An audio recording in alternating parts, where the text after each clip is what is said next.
out making sure that they are following up with their family doctor to identify if there are any possible metabolic problems. One of the biggest metabolic problems, which I'll bring up now in men, is low testosterone, where the endocrinologists are actually finding that low testosterone can lead to a variety and cascade of other metabolic disorders, including calcium disorders in men. We've been focusing on that in women for so long, now we're discovering that that can have an effect in men as well. Well, it's a good thing I don't have low testosterone. How deep voice over here. How long does a pair of orthotics last? How often should you get them changed? Well, one of the things that I do with my patients is, once I have dispensed the orthotics, I have an entire protocol of follow-ups. During the first year that the patient has the orthotics, they will follow up with me approximately 4 times to make sure that they're used to the orthotic, that it's comfortable, and it's meeting the clinical expectations of the purpose. Once that year has gone by, then they see me back for once-a-year checkups, just like our eye doctors want to see us back for a follow-up as well. When I see them back for these once-a-year follow-ups, there are certain manual testings, torque testings that I can do to the shell itself to make sure that it's holding up okay. Normally with the orthotics that we make from the gait analysis, which are CAD/CAM milled, they are not heated and molded, they're actually milled from a solid piece of material based off of the gait scan. The material is supposed to retain its strength for anywhere between 7 and 10 years.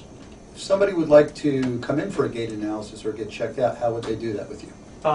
First, I'd encourage everyone to visit our website, www.wetreatfeet.com. It gives the visitor information about our 4 office locations. Also, my bio, along with my other 3 partners, is on there, and it discusses my vast experience with this. And upon there, all of our office locations are listed on there, and they can please give me a call. I'm more than happy to help any runner who's struggling or striving to reach the next level. Champ, have you ever had any gait analysis done? No, I haven't. I actually haven't. But actually, a friend of mine I know right now who's suffering through an injury with her feet. It's like the arches of her feet are hurting.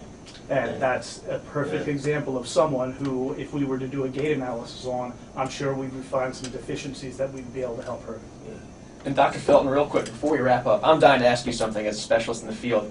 You mentioned the importance of the foot being in a neutral position to prevent injuries. Yes, and sir. There's a lot of shoes for those who overpronate, like stability shoes, motion control shoes. What's the deal with minimalist shoes, in your opinion? In the minimalist shoes, I definitely educate my patients to approach with caution. Because people are coming to see me, obviously most of those people have biomechanical abnormalities. And again, there are a small subsection of patient population who are blessed with those perfect biomechanics that they can get away with that. So I do warn about approaching that with extreme caution. Okay, Dr. Felton, thanks for being on the show with Thank you us. for having Your me. website again, so listeners can check it out. WeTreatFeet.com. WeTreatFeet.com. Be sure to check it out. Learn more about gait analysis.